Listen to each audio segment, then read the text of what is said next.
to us, that's all. Audio.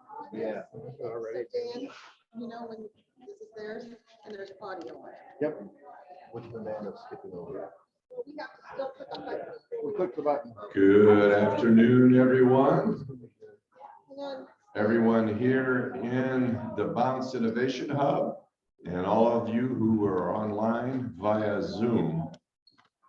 We're going to go ahead and get started here. I just want to encourage everybody in the audience, if you haven't gotten your food yet, go right ahead.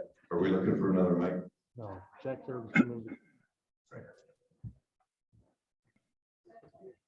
Well, it's good to be back in person again, and I appreciate everyone's flexibility over the last couple of months as we fought the resurgence of COVID with the Omicron variant, and the numbers, thankfully, are continuing to get better, and let's hope and pray that we're able to say goodbye to COVID in a short period of time and get back to regular life in every which way.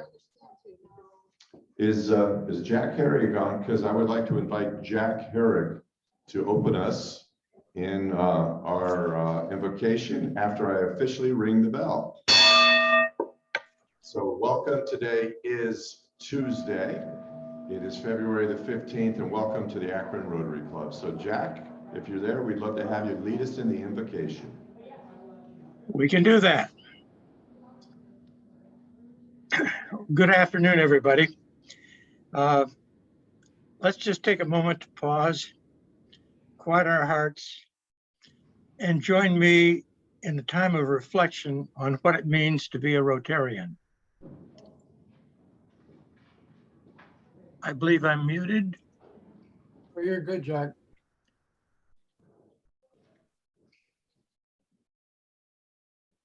You're good, Jack. Good, okay. Well, again, good afternoon. In the background, what you're seeing are an opportunity for you to join the pioneers of Akron and Barberton Rotary Club. This was a photo taken August 18th, 1925, when Akron Rotary and Barberton Rotary were guests of F.A. and Gertrude Seiberling at Stan Hewitt. Creator, we come before you with a sense of humbleness in response to your call of service above self. We're grateful to be able to advance the work of Rotary started by those who have gone before us.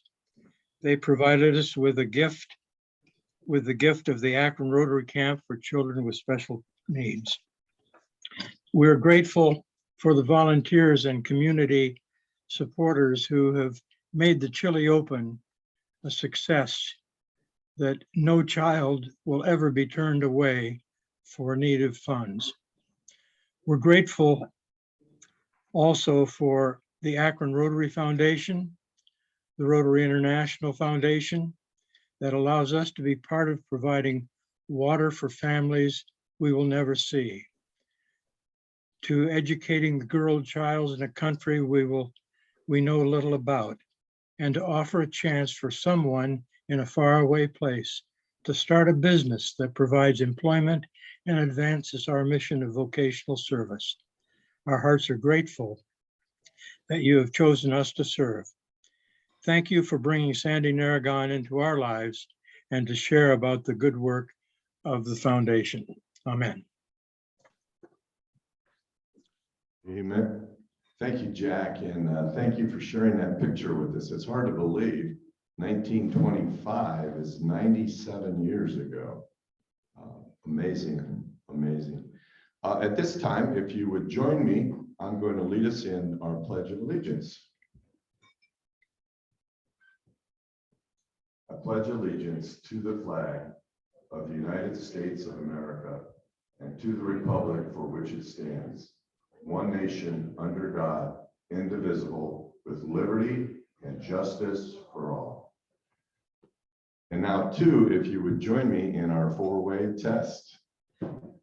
Is it the truth? Is it fair to all concerned? Will it build goodwill and better friendships? And will it be beneficial to all concerned? All right, at this time, I'd like to invite Connor Jarvis up. He's our greeter today. And if we have any visitors with us.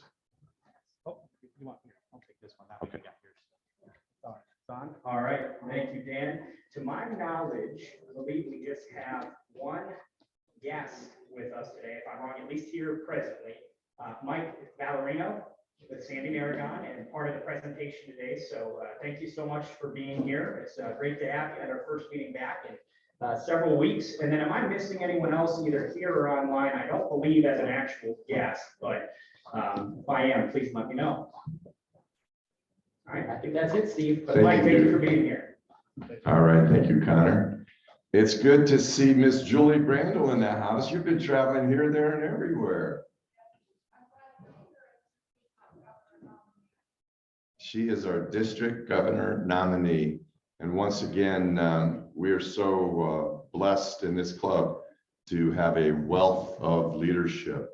Do we happen to have any Rotary ambassadors? And if you could kind of check the folks online, I'll check you here in the room. You got it. Nobody's here saying anything. Okay. Linda. I have the pleasure of being Here, it's a heck of a lot easier. Yeah. Thank you. I had the pleasure of being up at the Cleveland Rotary Club last Thursday. And congratulations to our wonderful Sandy Naragon. She was recognized by the Cleveland Club and they presented her with a beautiful bouquet of flowers. And she introduced her person that you'd never replace Sandy.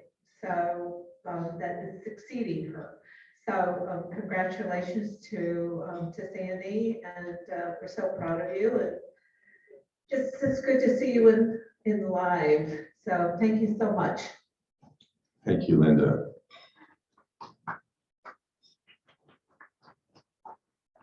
All right, Mr. Connor. Well, I wasn't a Rotary ambassador, and yet I was kind of a quasi-Rotary ambassador in that this last Saturday, I had the privilege of being at the Akron Public Library, and 100 Black men had their annual meeting down there, and it was really a lot of fun, and it was very informative, and met some of the leadership of 100 Black men. And they had various speakers come in as well. And it was nice to meet the new chief of police, Steve Milet, who came to us via New York City to Seattle and then to us. And we're looking to have him come and share with us in the next couple of months. Suffice it to say that I think our city really got it right in bringing him in as our new chief of police. He is fully engaged, just a very humble and sincere man, young and excited about the future of our city. So with all of that having been said, is anybody happy today? I see some wallets opening up. David Hall. Thanks, Steve. I have two happy dollars. Number one, happy to be back in person. Number two, I'm looking for volunteers. We're going to be doing a project for the Akron Canton Food Bank on March 16th, and looking for volunteers. That's a Wednesday, and it's 4:30 to 6:30. And afterwards, we're going to go out to dinner. I believe we're going to do Block 15. Doing a social event as well. So if you can't volunteer, if you can make the social event, that'd be great to have you out to that as well. So March 16th, 4:30 to 6:30, do the Akron Canton Food Bank, and afterwards at Block 15. Thank you. Thank you, Dave. Thank you. Sounds great. Sorry, Steve. Let me take money. See, I'm rusty. Sorry for, it's gonna take a minute here. So I have 20 happy dollars only because I have 20 in my wallet. I won't take change. I do want to thank Mike Shearer for helping me park cars at Chili Open. He was out there from 9 o'clock till noon with me. And literally, we had no spaces. We were stalking people leaving and finding out where their space was and putting somebody right in beside them. But Mike, I couldn't have done it without Mike. I've asked Connor for years to help me, and he kind of blows me off. I always find him at the beer wagon. I think I'm gonna keep his bracelet from him next year. Thanks. Thank you. All right, Dan and Dan Reynolds and Cheryl. Let me do Cheryl then. Dan. I have $2 happy. I want to thank Charlie. Charlie is with us today to be inducted, but Charlie is also our chef. And he has been very gracious to work with us and help us bring a little bit of a difference into our meal today with real plates and real silverware, and a great meal, Charlie. Thank you.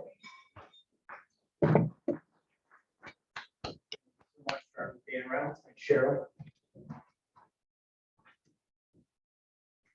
Thanks. I wasn't here last week to express my gratitude for the Chili Open, but there are no words to express how thankful I am for all the support from the people in this room and on Zoom and every member of the club and our community just rallying around camp once again. So thank you so much.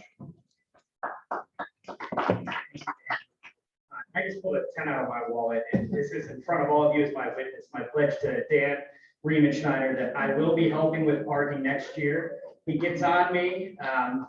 When I was not even a Rotarian, I came down with the flu. I had volunteered to help at Chili Open. I was in the pipeline. I got sick. He's never bought that excuse, and I've been in the doghouse ever since. So $10 happy. I will be helping with parking next year. Thank you. Thank you, Connor. I have $1 here. It's all change. Going but I old have school $1. on that. All right. Yeah, and I just want to tack on with the spirit of joy that continues from the tremendous success of the 32nd annual Chili Open. It was nothing short of amazing, considering we just came off of 2 days of a blizzard, and we had beautiful sunshine and an amazing turnout to the point where you guys couldn't even find parking spaces. So, wow. And Akron has fully embraced our camp, and it's wonderful to see. And so I believe we're going to have blue skies ahead, because when you speak the language of loving children and working with disabled children, as we have done for so many years, people listen and people respond. So well done, everybody. And thank you, Connor. Appreciate all your help. Is there anybody online? You see anybody there? Well, okay. All right. Well, thank Yeah, you. I'm here. I'm here. All right, Susan. Yes, I have $10 happy. I had a wonderful birthday celebration yesterday, and Jennifer is here from Alaska, so that was a lot to celebrate. So I'm happy to see you all too. Happy to be here. Thank you, much appreciated. So today we have an induction, and I would like to invite Charlie Murphy and Cheryl Warren to the front.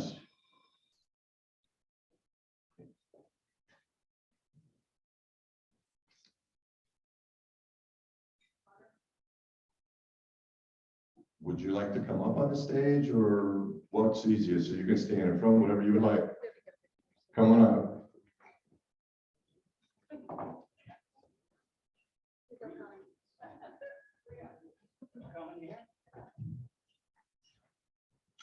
Charlie, your proposal was reviewed and found to be in accordance with our club's constitution and bylaws.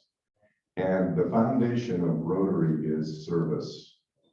Our principal motto is service above self.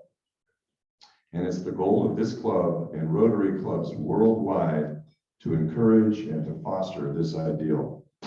You have been approved for membership because we believe you to be interested in upholding this ideal in spirit and in action. We have confidence that you will strengthen our club. Fellow Rotarians, I ask you to freely give your friendship, guidance, and encouragement to Charlie to help make his membership meaningful and happy. Please accept your official Rotary name badge and Rotary pin, which includes the Rotary wheel, the international symbol of Rotary. Please wear it with pride. Akron Rotarians, please join me in welcoming Charlie Murphy, the world's newest Rotarian. And we have a little bit of a tradition. We ask new inductees if they would like to just share a brief word with us. So, are you good with that? Sure.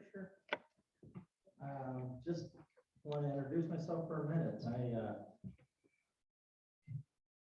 10 years ago, started a little business with a hot dog cart and myself on a street corner, and we've grown and grown and grown. And this year has been a really great growth year for us. So the Stray Dog Cart is now 5 restaurants and 2 food trucks and 3 trailers. And we just bought Bob's Hamburg. It's another local business here in town.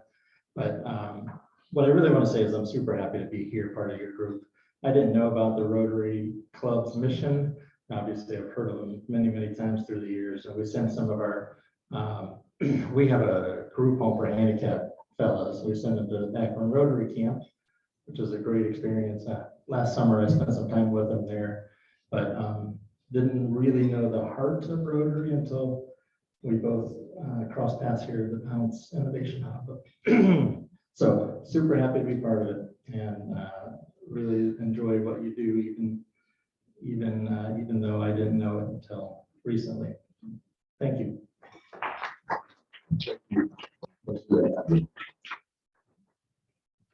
I wanted to take just a couple of minutes and fill us in on some of what's going to be coming up here in the next few months. As mentioned previously today, in having the opportunity to be with 100 Black men. If you recall, it was probably a little over 2 months ago that we had Dale Smith and Tanya from Be the Match. And so we've been working together with Dr. Doug, with Ann Jorgensen, and a number of folks from the University of Akron. And in April, we are going to have for 3 days a Be the Match drive in order to find, bone marrow matches for folks who suffer from blood diseases. And we've had our own Mike Shearer and Laura Smiley have agreed to help us in getting the news out so folks can be a donor. And so you're going to be hearing more about that. And we're looking to have probably 4 different locations at the university for 3 days. And it'll have college kids helping staff it, some folks from Be the Match, and we'd love to have some Rotarians take advantage of sticking their head in and being there for an hour or 2. But this is going to be a lifesaver, literally, and helping, hopefully, in having an emphasis on reaching out to the Black community to bring up those percentages, because they are the least represented in having a bone marrow match. So you'll be hearing more about that. Additionally, you've heard us talk about in the past that your club has been working, some of the club leadership has been working with the I Promise School and Dan and Mella and the camp. And we're looking to have some type of, probably a dinner out at the camp for families from the I Promise School that are in some of their assistant housing, that we're going to be able to bless the mothers and a few of the fathers who are involved with a dinner and have something fun for the kids out at the camp. So you'll be hearing more about that. And then Dan and I and Doug Cole and Mike Galucci are meeting this week, the three presidents from the foundation, from the club and the camp.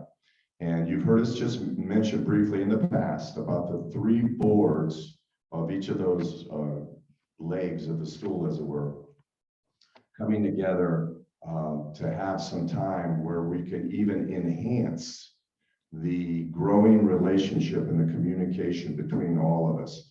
And quite honestly, and I told Dan, and I may have told a few others here, I think that some of the success, this recent success of the Chile Open is related to the increasing communication and connection from all of us. And when we work together as one, there's basically nothing that we cannot do.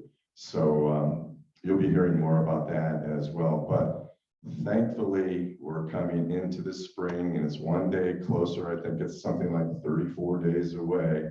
And for many of us, I know for me, it can't get here soon enough. So, but those are a few things to look forward to. And thank you, David Hall, for sharing about the Akron Canton Food Bank and what you and Miss Linda have been doing.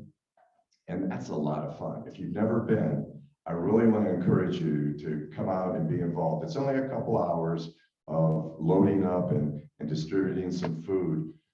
And the idea of having a social afterwards, going someplace, grabbing a bite to eat or a drink or whatever, is really a lot of fun too, because when you serve, as we all know, it's impossible to serve and not get blessed in the process. It's just the way we're wired as human beings. So March 16th, the Akron Canton Food Bank. Well, today we are privileged to have one of our own, Miss Sandy Naragon, and her friend and co-laborer, Mike Valerino, as our speakers today. And Sandy has been involved in real estate for over 40 years, and that's hard to believe.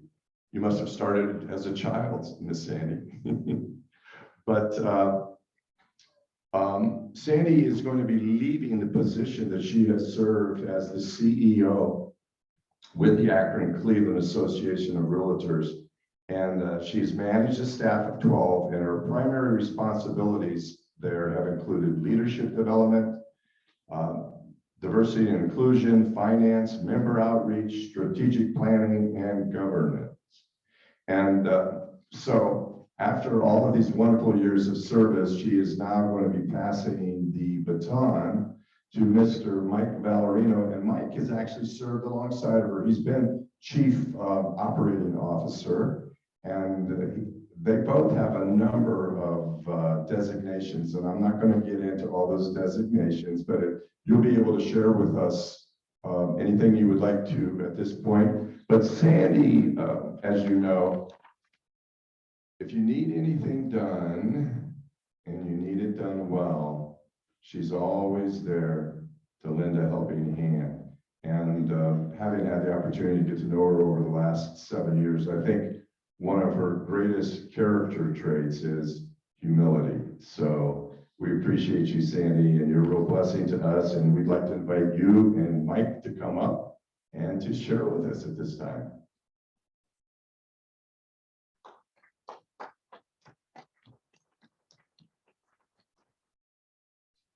I'll adjust the camera for you. Okay. Thank you so much, Steve.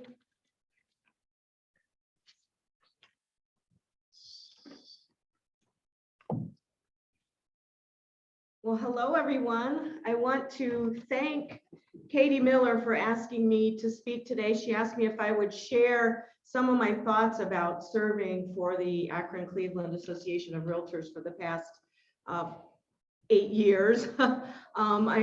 Steve's right, I've served the association for 25 of those as CEO, but Steve also mentioned I kind of don't like the attention on myself, so I thought, what better opportunity to tell what the Akron Cleveland Association of Realtors does and really why I stayed for all of those years. I'm going to reference something our new member Charlie said. You know, he didn't know much about the Realtor or the Rotarian organization until he came. So I'm here to maybe share some things that you don't know about the Realtor Association. So some of the reasons I've stayed there for 40 years that I'm going to share today. Realtors are amazing advocates for private property owners. Realtors build better communities, and realtors are generous, philanthropic people. Sound kind of similar to Rotarians, right? I think that connection for me is what really allowed me to keep working there and every year grow and be able to serve. And then when I learned what Rotary was all about, that connection was even stronger. We've got some amazing realtors who actually serve as Rotarians. So Cindy Kane and Jack Herrig, in the past, John Mogan, who has now passed away, but John was a strong member of our club. I think, is Tom Fox still a member? Julie Brandel, we have so many, and I hope I didn't forget any, but we've got a lot of realtors who are also Rotarians. But I'm going to take just a few minutes and then I'm going to invite Mike Valerino up. He is my successor. Linda, the person you met was Candy Eberhardt. She's our elected president, and she'll serve along with Mike as the executive partner with him throughout 2022 after I leave. So just a little bit about the advocacy that we do. We call it the Realtor Party, and it's a nonpartisan alliance of realtors and realtor associations that really work to create public policy that protects private property rights. We promote vibrant businesses. It's really, I think, what wowed me into staying, because the first time that I took that trip to the State House in Columbus, or the first time I went to Washington, D.C. with a bunch of realtors and sat down with legislators and realized that we were the voice for homeowners and buyers and sellers. And sometimes we're there advocating for laws that will help a realtor earn a better living, but most of the time we're there advocating for homeowners and people that just want to become a private property owner or buy a business. So that's kind of what kept me staying, was knowing that we could truly make a difference. And through that advocacy, we help landowners use their property the way they intended when they bought it. We protect their investment by keeping things like point of sale ordinances under control. And sometimes we go in and help legislators create land use initiatives or zoning laws that make sense for a community versus hurting the chances of a citizen buying a home or then limiting what they could do with it after they got that home. The biggest victory, I guess you'd say, that we've had in most recent years was real estate was deemed essential during the pandemic. So Governor DeWine, because of the relationships that we had with the legislators and with Governor DeWine, he decided that real estate should be able to continue during the pandemic.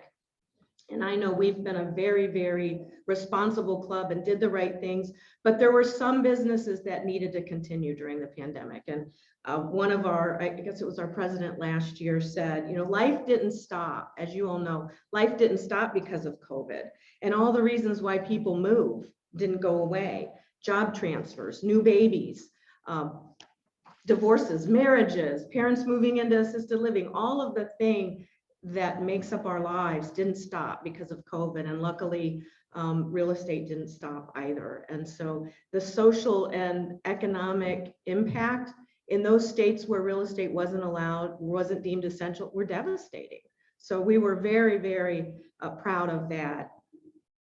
Some of the other things realtors do with advocacy, we fight the gap between home ownership from those who are from minority communities versus white communities. We make sure everyone has a fair opportunity to financing, and that when they do become a homeowner, if they want to get their house appraised, that they've got a fair chance of getting the same type of appraisal. So we do all kinds of things within fair housing to make sure those laws are practiced.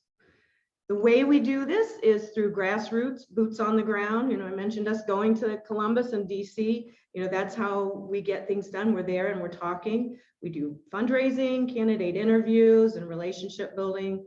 Lots of community service, just like Rotary. I want to make sure to mention one of the ways that we do that, and that's through placemaking grants. We build stronger communities by partnering up with our National Association of Realtors to turn spaces into places.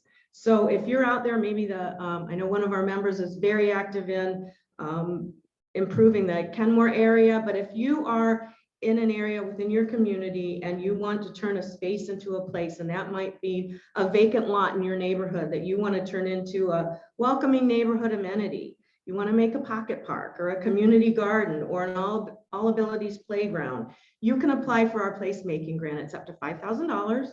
It's we're collecting applications right now through March 31st. So please, anybody out there in Zoom land or here in the room, if you've got a community project that you think would match our grant making, let me know and I'll send you the grant link, and we're collecting those until March 31st. Some of the recent projects we've done, Mike and I were driving here and drove down Copley Road. There's a healing garden on Copley Road that was created. That's the latest one that we did. So if you're near 734 Copley Road, check it out. We just finished that one. We've also done projects in Lakemore, East Akron, Maple Heights, and Cleveland Heights. Last thing I want to talk about before I introduce Mike is we also have a foundation called Real Estate Community Cares. And that foundation is also collecting applications right now. Now, this one's a little more specific. We do provide financial grants to housing related charities. So if you've got one out there that you would like to be considered, again, get with me and I'll send you the link. We've had this foundation going since 2014. We're very proud of it. We're also very active with our national foundation, which is called Realtors Relief Foundation. It was created on the heels of 9/11. They were the first to distribute funding to first responders' families. So if they were at risk of losing their properties because of not being able to make mortgage payments or rent payments, that's where Realtors Relief Foundation came into being. Just celebrated its 20th anniversary. They've distributed only over $33 million, again, to keep people in homes. So natural disaster happens, Realtors Relief is there to make sure that people can make their mortgage payments and rent payments. And we were very proud that ACAR donated $25,000 last year to make sure that their good works could keep going. So just maybe a few things that you didn't know that the realtors were doing within the communities. We serve 65, let's see, what is our numbers now, Mike? 6,750 realtors in Summit, Cuyahoga, and Portage counties.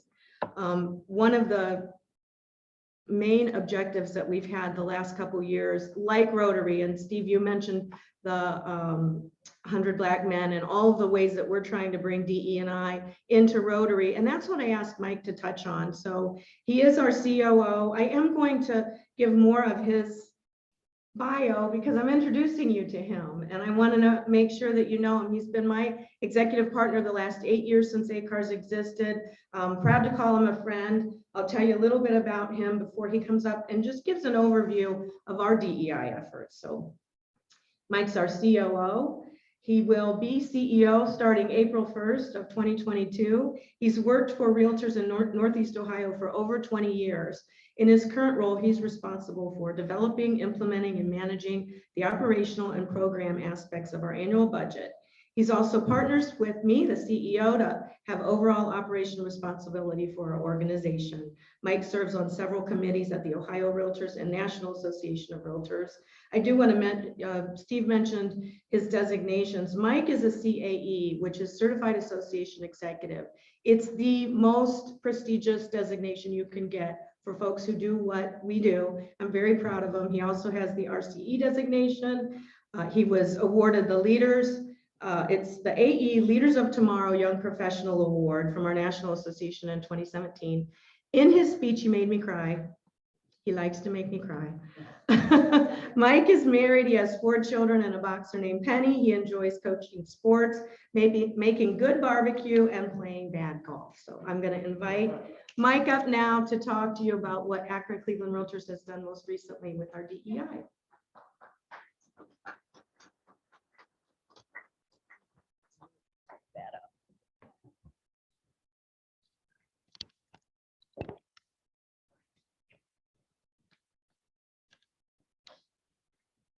I was a young professional a long time ago. Thank you, Sandy, and thanks everybody for and inviting me here today. And it's really great to be here after working with Sandy and hearing from her about Rotary for all these years and how much you all mean to her and the work that you do and how much it means to her. It's really great to be here and kind of see it in action for myself. I'm happy to be here today to talk to you as well about our diversity, equity, and inclusion efforts that are happening throughout the Realtor organization, a little bit of national, state, and local as well. And if you can advance the slide there. I think you'll need to click it twice to get the video. So this is a video. I want to cue this up a second. This is a video from the National Association of Realtors president from last year, Charlie Oppler. And you can't really talk about DE&I in real estate without talking also about the past and what has happened. And it's not a past that we're particularly proud of, and so I think that Charlie does a great job in this little convo, which is just a few minutes long, of kind of explaining a little bit of the history. I think if you just click it there. Hello, I'm Charlie Oppler, 2021 president of the National Association of Realtors. Welcome to the Diversity and Inclusion Summit sponsored by NAR and The Hill. In this segment, we're talking about how we can foster greater diversity in American life and society. And we can't do that without talking about fair housing. I'm joined by Brian Green, NAR's Director of Fair Housing Policy. Hello, Brian. Hi, Charlie. Thanks for joining me today. Thanks. We're talking about the fight for fair housing, where our country has been, where we're going, and where we are today. Understanding the history of discrimination in this country means we must understand the history of housing discrimination. America hasn't always lived up to its ideals, but many may not realize just how far-reaching this systemic housing discrimination was, particularly for African Americans. Brian, can you speak to that a little bit? Sure. Well, segregation in our country didn't happen by accident, and it wasn't imposed on us from without. The government didn't just impose it on society. This reflected practices, and unfortunately, realtors were engaged in discriminatory practices. Realtors were engaged in the creation of racial covenants. And the government ended up codifying many of these practices like redlining.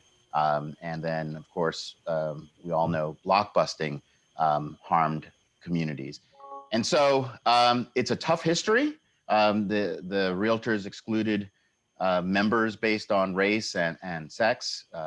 We opposed the passage of the Fair Housing Act, but we have turned the corner, and now the realtors have emerged as leaders on these important issues. So now we are talking about expanding the Fair Housing Act in ways we could not have imagined perhaps several decades ago. Brian, some people may think, didn't the passage of the Fair Housing Act actually solve these problems? Well, unfortunately not. And unfortunately, this early history I described is a legacy that we still live with. Our neighborhoods are still very segregated, and you can see in our neighborhoods the imprints of redlining from 80 years ago. And of course, we know that many of these discriminatory practices denied the opportunities for families to pass on wealth. And that's reflected in the home ownership gap that we see today, where we still have a 30 percentage point gap between African Americans and white Americans. We see that white Americans own 10 times the wealth of African Americans. So these issues are serious, and they have broader impacts on society than just housing. It means that we have health disparities, employment disparities, educational disparities. So unfortunately, all of this is the legacy of the past. And at the very least, we know that discrimination still occurs, and we have to address it if we want to deal with these issues. Thank you, Brian. You know it was important to me that NAR hosts this forum. Because of our past mistakes, the real estate industry has a special role to play in this fight for fair housing. The tragic death of George Floyd and the national conversation on race that resulted has shifted the landscape for many Americans. In our industry, this shift brought a consensus that change starts with us. We must remember this history if we hope to repair today's racially divided communities and build a better future. Let me be clear. What realtors did was an outrage to our morals and our ideals. It was a betrayal of our commitment to fairness and equality. I'm here today as the president of the National Association of Realtors to say we were wrong. But we can't go back and fix our mistakes of the past. But we can look this problem squarely in the eye. And we can finally say on behalf of our industry that what realtors did was shameful and that we're sorry. I realize words are not enough. Actions are always louder than words. We must take positive action to remedy decades worth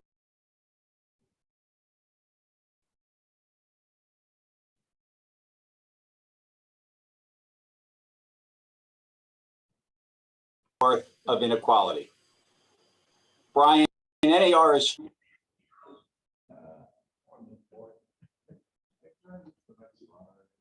maybe if you move the boxes on the right. fighting to expand fair housing on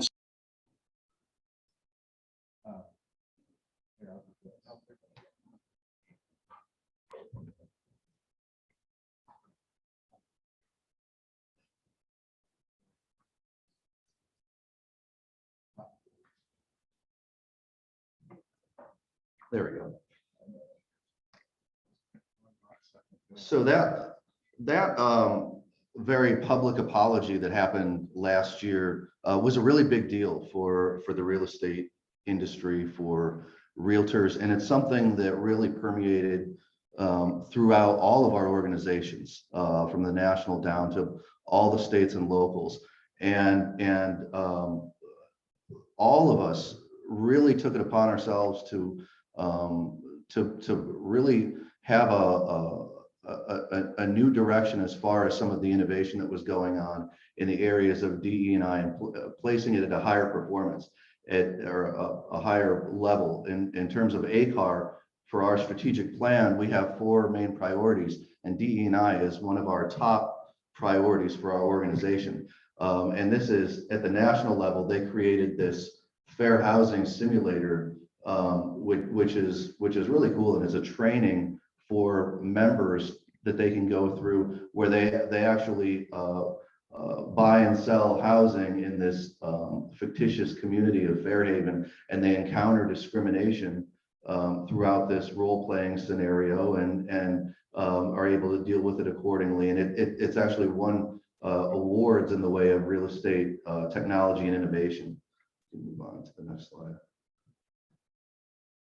So another big change that came from the national level was a change for the Realtors Code of Ethics, which you may have heard of, which is really a higher standard than what the law requires for practicing real estate. And now, as part of our Code of Ethics, realtors must not use harassing speech, hate speech, epithets, or slurs based on race, color, religion, sex, handicap, familial status, national origin, sexual orientation, or gender identity. And this is huge because prior to this, realtors were only monitored according to their behaviors and activities during real estate transactions, during real estate activity. But this comes with the awareness that no matter where you are, whether you're out in public at meetings like this or sitting in your basement behind a keyboard, you are representing the realtor brand, and people see you accordingly. And so that, this was something that the national organization really needed to get control of. If we could advance the slide.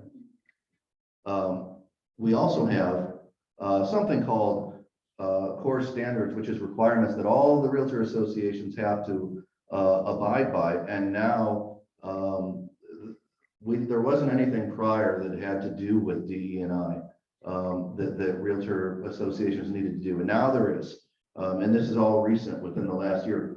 Every association's strategic plan has to include something on DE&I and fair housing. We have to be working in these areas. Associations must conduct activities, whether it be a class or you name it. We have leadership development. It's a big part of what we do at the Realtor Association, and that has to include information on the importance of DE&I. So in ACAR and under Sandy's leadership, I think one of the very first things that we had done was to establish partnerships with diversity groups. And we identified these allied groups, Akron Realtors, Cleveland Realtors, Ohio Realtors, NAREB, the Akron Urban League, Cleveland Urban League, LGBTQ Real Estate Alliance, and Women's Council. And we wanted to establish these partnerships, which Sandy built. And what we realized, and I think one of the things that you'll see is, if this work is important to you, is we found that we have to meet these groups more than halfway. We weren't able to just invite them to participate in, I'm sorry, I'm going off with the camera here.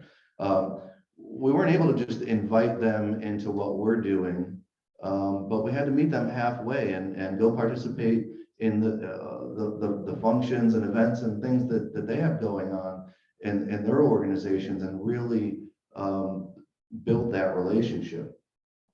So we developed a partnership agreement, which is something that Lydia Pope, who is the National NAREB president, really commended us for with the National Association of Realtors as a model of how to work between realtors and realtists. We applied for grants that we were able to use in our diversity work. We used that grant to contract with the Diversity Center of Cleveland, which offered this whole series of classes, which our members found really informational, really valuable. And this was a great organization to work with. I attended, I think, most of these classes, and they were all really well done. And this is even more work that we had done. At Home with Diversity is a certification that the National Association of Realtors has. And one of Sandy's big initiatives was for all of the staff, every employee of ACAR needed to become certified in At Home with Diversity. And then we had these other classes as well. Lessons learned from Long Island Divided is interesting because that was a situation, it was a news story where there were undercover reporters conducting fair housing investigations, where they had realtors on hidden cameras, in situations where they were caught steering their clients or their prospective clients, and it was really a learning lesson for all of us. And this is ACAR's strategic plan. I wanted to show you here real quickly that of our 4 main goals, priorities, that inclusion it is right there as one of the top things that we're working on. And part of this too is with our leadership, with our board of directors, and how we run our organization. And the reality is that groups that make decisions together make better decisions when they're diverse, when they come from diverse backgrounds, when they bring a different experience into the room. You tend to get better decisions because there's more information that's coming into it. And listen, I'm not going to read all of this, but our strategic plan is different than most, because usually you have underneath those goals, you have a list of tactics or things that you're going to do to achieve those goals. And ours doesn't operate that way. We use what's called an idea repository, which was really just a brainstorming session of, hey, wouldn't it be great if we did this, or we could do that? And we came up with a whole list of something like 30 different things that we might want to work on in the area of DE&I. And we have some really great ideas here as far as identifying the barriers and entry to real estate careers, and determine whether there are things that ACAR can do to help to remove some of those barriers, to establish measuring of demographic data. We don't know among our membership or among the marketplace, the real estate marketplace, housing consumers, what the diversity makeup is there. So those are just a couple of examples, and you can, and a lot of this is developing programming with these other organizations that we're working with. You could just advance. I think there's a couple more.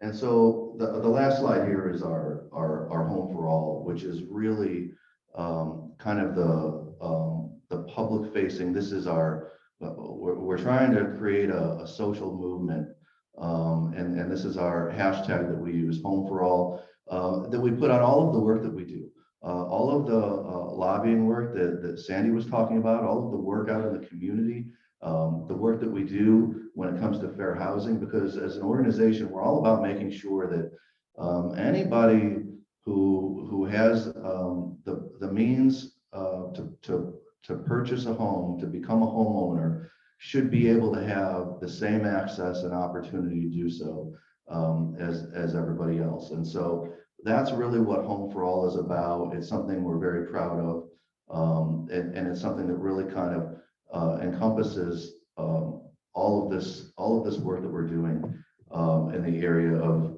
diversity, equity, and inclusion. So that's all I have. That's our update on DE&I for ACAR, the Akron Cleveland Association of Realtors.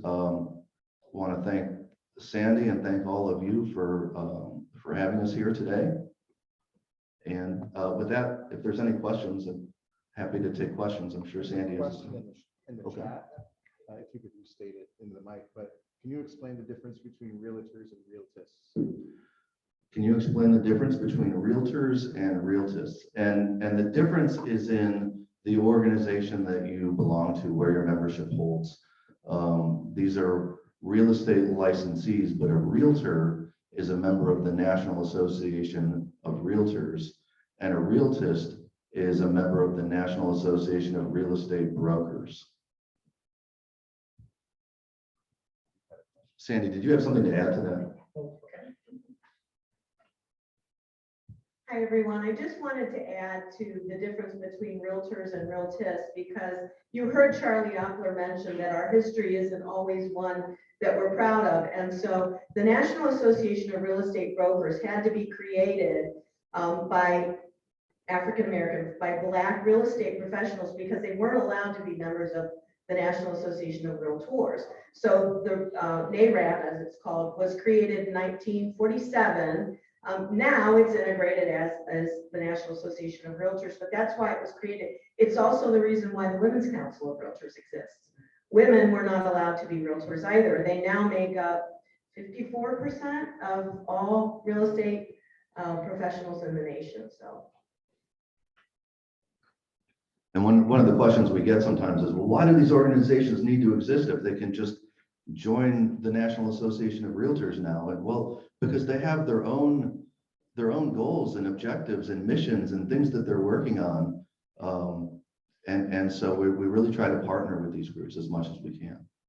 Yes. I don't know if you get involved in this, but our downtown Akron has suffered so badly the last few years because of the construction and on and on. And it was interesting yesterday in the Beacon Journal, there was an article about Rico downtown closing because of construction, all the problems. And it was interesting that the owner, he actually paid rent to some of the businesses downtown to keep them alive. So, he's helping. Do you have you helped downtown Akron in the businesses and trying to bring businesses down, trying to help them financially? I know you mentioned that there are some grants or whatever. What have you done, or how can you comment on that? Absolutely. So economic development is something that's very important to realtors. and anywhere. And the Ohio Realtors, our state organization, has a partnership with Jobs Ohio. I think that's one of the areas that they really work on a lot, is to ensure that businesses, when they're looking for locations, when they're looking for places to bring their businesses, that they're bringing them to Ohio, and that they're working with each of the economic development organizations that are in all of the different cities, including Akron. We're also involved through the advocacy work that we do, the legislative advocacy that we do, with all of the different city councils in Cuyahoga, Summit, and Portage County, which includes obviously the city of Akron. Our Vice President of Government Affairs, Jamie McMillan, is very active with city council. She could probably give a better comment to this specific situation that you're talking about than I could. But yes, we're very involved. Thank you, Mike. There's one on the screen. I know there's a couple back here. I'm going to read this one up there for those that can't see it, and I'll pass the mic back. But so why do you think it took so long to get to the point of recognizing the mistakes mentioned in that video and throughout the presentation? And do you think we, meaning American society, have a chance to change in the future with a new policy for the Realtors Association? Every time we take a step forward, we seem to go 2 steps back in other aspects. I'm speaking now of the Voters Act, or meaning the Voting Rights Act. So that was from Susan online. Wow, that's a big question. You know, as far as why it took so long, I think part of this is a lot of this has moved kind of center stage right now. We're kind of at an inflection point that we've been in for the last couple of years, that was really kind of kicked off with the George Floyd killing, and that, you know, throughout time that this happens from time to time, and it's on us now to kind of seize the moment and really make the most of this. A lot of this had to do with recognizing what had happened in the past. Realtors didn't just come on board with fair housing yesterday. I mean, the Fair Housing Act was passed in 1968, and yes, at the time the realtors were opposed to the Fair Housing Act, but I think in terms of you know, the NAR's history, around the late 80s and early 90s is sort of when NAR really embraced the spirit of the Fair Housing Act and started to codify it into its own code of ethics and its own organization moving forward. And I think it's part of this is it's not easy history. If you read a book I recommend, it's The Color of Law, and it's all about how our neighborhoods came to become segregated, the things that Brian Green was talking about in those videos. This is not easy work to go and undo. It doesn't just happen by magic because we passed the Fair Housing Act. That was a long time ago.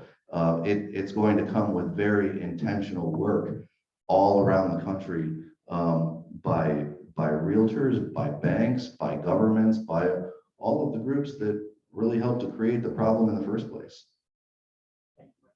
Yeah, I have a quick question. I've been a landlord for many, many years, and you know, gone through a lot of what you're talking about. You know, how do you screen tenants? And I think, tell me if I'm wrong, I pretty much only go by credit. Is that the only way you can really screen somebody to rent? Yeah, I don't want to comment because I don't want to give you the wrong answer. I don't have an answer for you on that, and I don't think it's a matter of necessarily of you can only go by certain things. I think it's more everybody. You need to have the same process for everyone. You know, if you are going to use certain criteria, you need to apply that criteria equally across the board to those tenants that you're screening. Yeah. So for example, if it's a 2-bedroom and if somebody comes in with 5 kids, that could be part of the screening process, probably. Okay, thanks. Sandy, did you have something to add to that? Oh. Sandy was looking like she had an answer. No, I was just gonna say great answer, because one of the differences between Mike and I as association executives is we're not realtors. So that may be a great question for one of our Rotarian realtors. I do just want to also acknowledge Bill Lowry, who's also a realtor Rotarian, and I just saw him up on the screen. So sorry I missed you earlier, Bill. Thank you. Any other questions before we go to the lottery drawing? Thanks, everybody. Thank you. Those of you that signed, you pick the winner here. So for those that are new or don't know, our lottery is divided into three. We have a daily winner that I'll hand out here shortly. And then we have a progressive pot that you'll draw from a deck of cards I have. So looking for the joker for the progressive pot. And I don't know the number, I should, but and then the third goes to the club. So our winner, if you tickets out 227-837. 837, the last three. Charlie took for 40 tickets. How many? There you go.